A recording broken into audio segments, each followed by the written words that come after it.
Vista la progressiva introduzione del Green Pass nei luoghi di lavoro, intendiamo anche ripartire insieme a CISL e UIL qui in Veneto, proprio nei prossimi giorni, con una nuova campagna di assemblee in tutti i luoghi di lavoro, proprio per sensibilizzare, per spingere le persone che non hanno ancora fatto.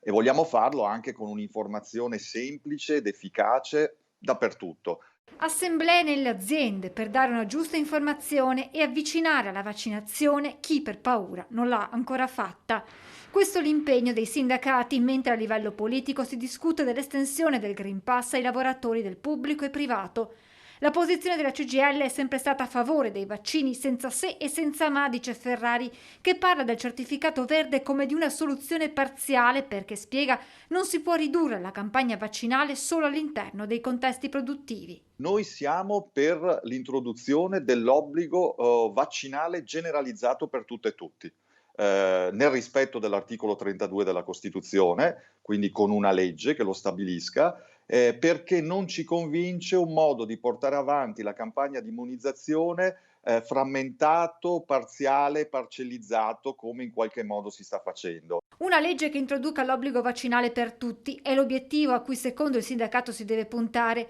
e nel caso vi siano dei provvedimenti per chi non dovesse rispettare la norma, la posizione della CGIL sarà la stessa assunta per il personale sanitario per il quale l'obbligatorietà è già in vigore. E nel momento in cui si è tirata la riga e si sono accertate delle posizioni che non avevano rispettato quell'obbligo,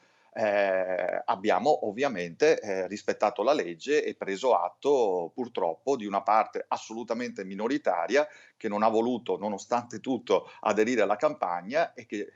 giustamente adesso è soggetta anche a delle sanzioni che son previste per legge.